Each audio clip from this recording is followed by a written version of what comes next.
Okay. Um, we'll go ahead and start and record this. This is the Management 321 lessons for this week. We'll start with managing trust with e-customers. From the International Journal of Management Science in 2010 was an article on the impact of multidimensional trust for customer satisfaction. They made some interesting observations. This article was written by Jaewon Choi, Chang-Soo Son, and Hong Jo Lee. And their last names were Jaewon, Chang-Soo, and Hong. Anyway, they made the comments and the observations after the end of their research that trust comprised one of the most important aspects of the relationship between retailers and users in commerce, and that users were concerned about transaction security, personal information leakage when they engaged in transactions, and that it was difficult to attract customers if providers could not establish that trust, the transaction security and information leakage. They had two couple times of trust. One was queue-based. In other words, because they already had a trusting relationship, once they had already established that, just rejoining the relationship maintained that trust. So there were two things that had satisfaction. They called one of them a path coefficient. That was just the trust based on the experience if it was higher than queue-based trust. In addition, if the impersonal intention mediated the relationship between queue-based trust and experience-based trust, then they had a little bit of a problem. So what they had to do was have the queue and experience. In other words, it looked trustworthy and it was trustworthy. That's queue-based. Queue-based. Based on cues from the store. How does it look? How does the site look? Did they have any awards? Any other seals of approval? That sort of thing. Queue-based. That's what we already had that in some of our discussions this last week. And then, of course, the experience-based trust was how well did it really do, right? So that was from the International Journal of Management Science, tied in very well with our course content. And then the Journal of Marketing Research from April of 2008 addressed, is firm trust essential in a trusted environment? In other words, do you have to trust the firm? Is the environment itself trustworthy? Interesting there. Article by Kent Grayson, Devin Johnson, and Durfee Robert. Chen was his last name. So customers, they found, were not only influenced by how much they trust a company and its representatives, but also how much they trust the context in which the exchange takes place. For example, think about this. You go to purchase something, and lo and behold, no green little padlock appears. Nothing that says HTTPS appears. You really want to go through with that transaction? Probably not. That's part of the context in which the market exchange takes place.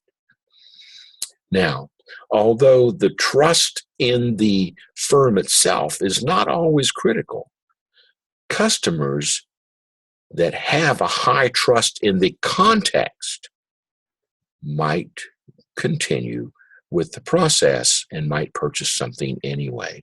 So in other words, your firm must possess, or your firm, if you're making purchases, must possess trust in the products, services, and behavior.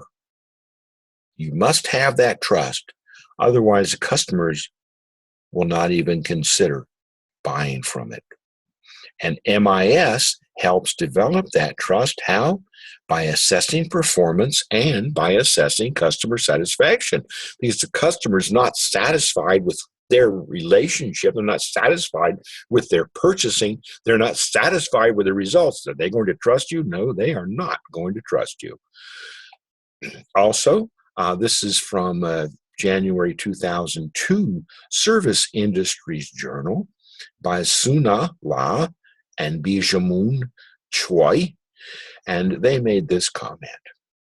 After a customer experiences a service failure and then perhaps a recovery, the customer affection has a greater influence on whether they trust that organization or not. Really, wow, what an amazing thing. They had to study to find that.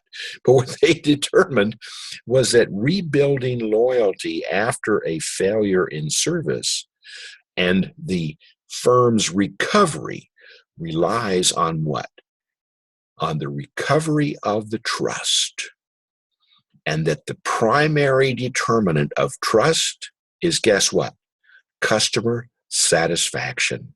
In other words, a customer with a previous good experience with the firm is more likely to revisit that firm after a failure.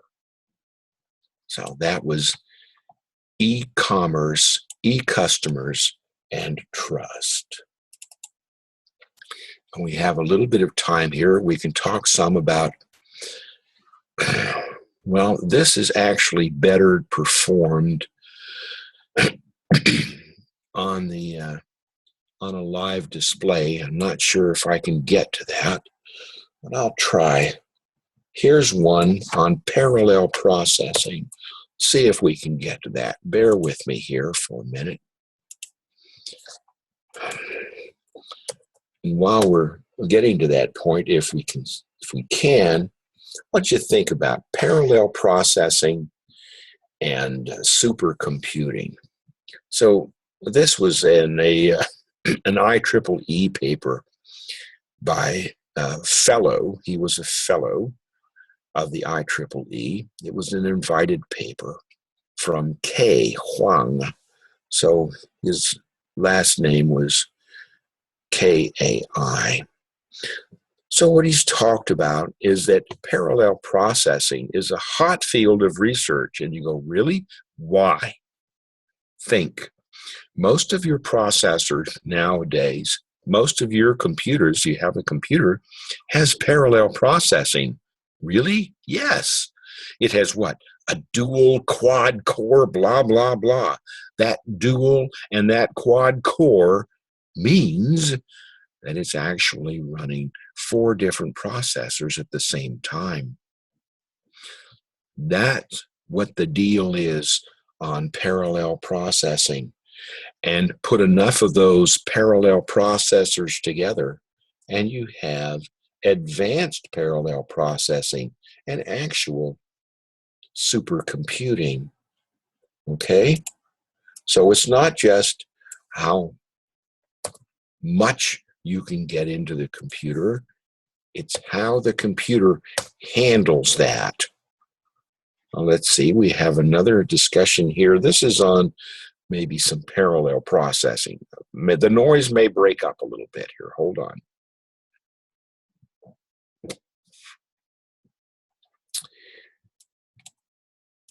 Still waiting for the spinning wheel of death to stop.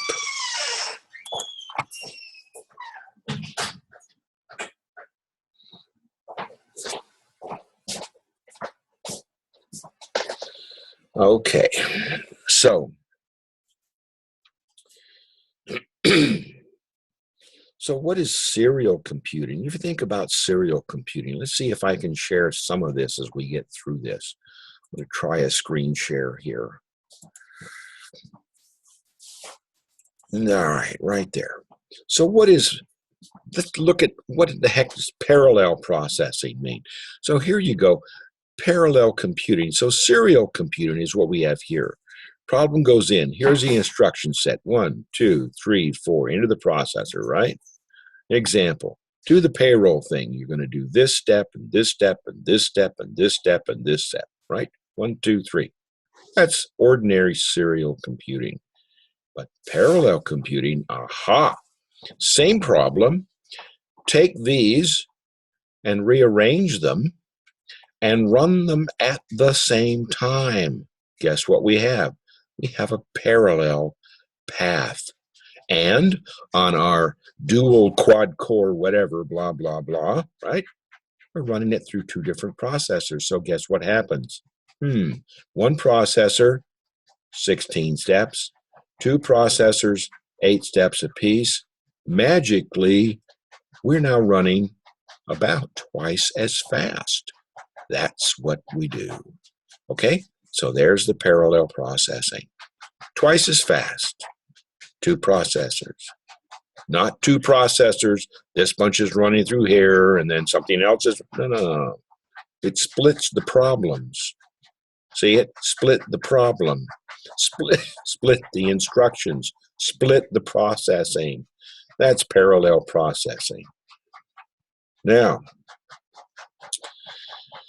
you can have networks with a whole bunch of standalone memory model, or not just memory, but processors, okay? But hold on a second. If we can take this and we can do a simple problem by splitting it into a processor, why not do exactly the same thing and put a network out there and put this part of the problem through that one, this through that one, this through that one, this through that one. If this looks like a supercomputer, now you're thinking. That is how they actually made some of those micro supercomputers. People would take 4 or 6 or 8 computers, put them on a network, and using something that split the problem, have something that worked 8 or 6 times as fast. But want to make it really fast? There you go. 1, 2, 3, 4. Whoa, wait a minute. Look here. That's that quad thing. So if you got 4 processors here, this one's running 4 times as fast. 4, 4, 4, 4, 4, and you have 1, 2, 3, 4, 5, 6 of those. 4 times 6 is 20. 24 times as fast, or 24 times as complex in the same amount of time. Isn't that neat, huh? Supercomputing. And you, if you really felt like it and could get a hold of some old computers, could actually make some of these. You can go online and look for them. Fun to do. Okay, we'll go ahead and stop that screen share. Come up with something else here.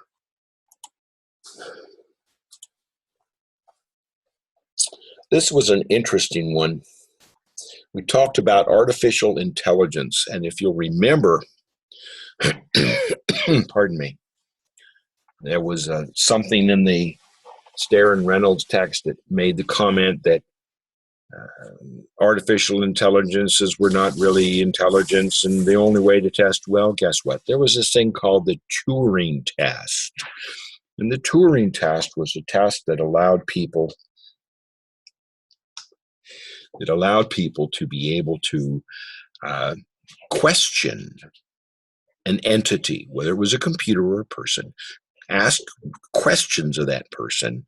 And if they did, and they about 1/3 of the people involved in this said that there were, let's say, 9, right? 9 people. If 3 out of 9 people thought that they were talking to a person and not a computer, then by definition, Mr. Turing, Dr. Turing probably said, by definition, that particular machine has displayed artificial intelligence. Well, probably, I think it was about 6 or 7 months ago, a computer system actually passed that Turing test.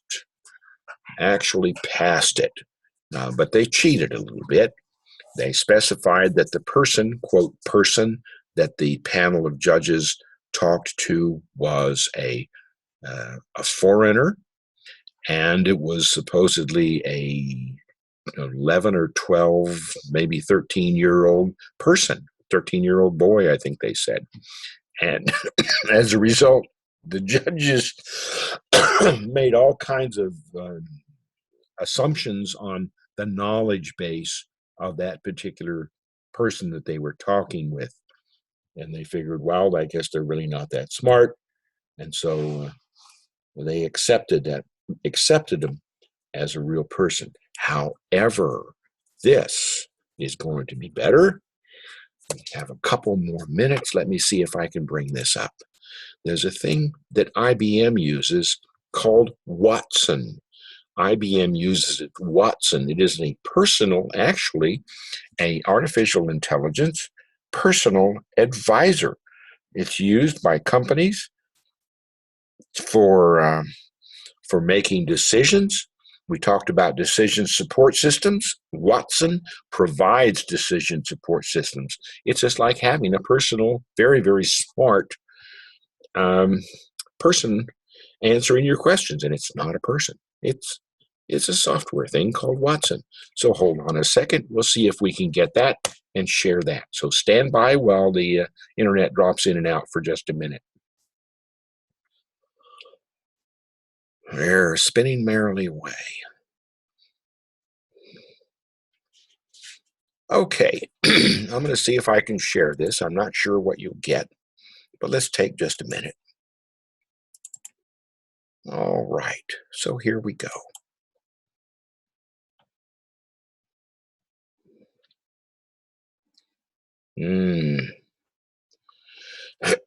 Does not appear to be reacting very quickly.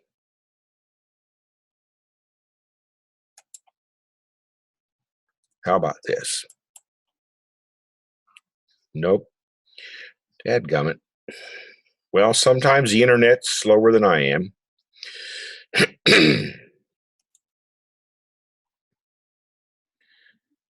But here's what this Watson does. It works as an agent, literally. It understands what customers want, and it can analyze and present relevant responses. Hopefully, you're still seeing some of this anyway. If you want, you might want to go to this site, ibm.com smarterplanet/us/en IBM Watson engagement, and go ahead and play this. My internet is not the very best, and not the very best this evening. I really recommend it. You'll find it very, very interesting. It's just not playing for me. Let me try again one more time.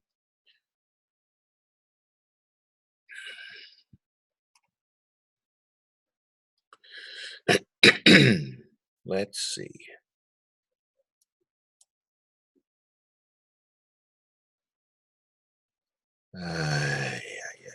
Get in the blue, the gray spinning wheel of death.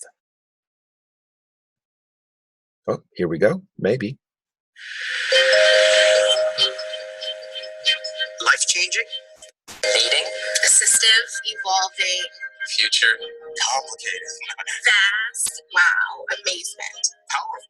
Watson's definitely powerful. For me, the biggest one is meaningful. It truly is profoundly meaningful work.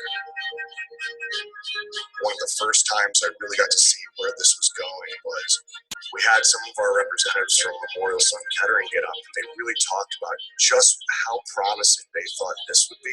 One of the amazing realizations is how much like a learned colleague it can be. IBM Watson can just go into a medical record system, pull out all the relevant data, and do it much more quickly. The response from patients, to me, has been absolutely overwhelming. People are getting to understand the implications that these will have for every profession and every industry. We're using Watson to make travel decisions. We're using Watson to make cooking decisions. With the collaboration between IBM and SoftBank, we are working to bring Watson to new markets and to teach Watson Japanese. The biggest surprise that we found is the receptiveness to this new technology. In the past, it's taken years for people to get comfortable with this. My own view is that every single professional on the planet can be as good as the best professional in their field with the help of a cognitive assistant. It's really about scaling the greatest mind to every mind. I think that's the promise of Watson. It is a technology that can go anywhere and do almost anything at this point. It's a future in which that intelligence embodies itself in the physical spaces in which we work and live. And that transition is really extraordinary.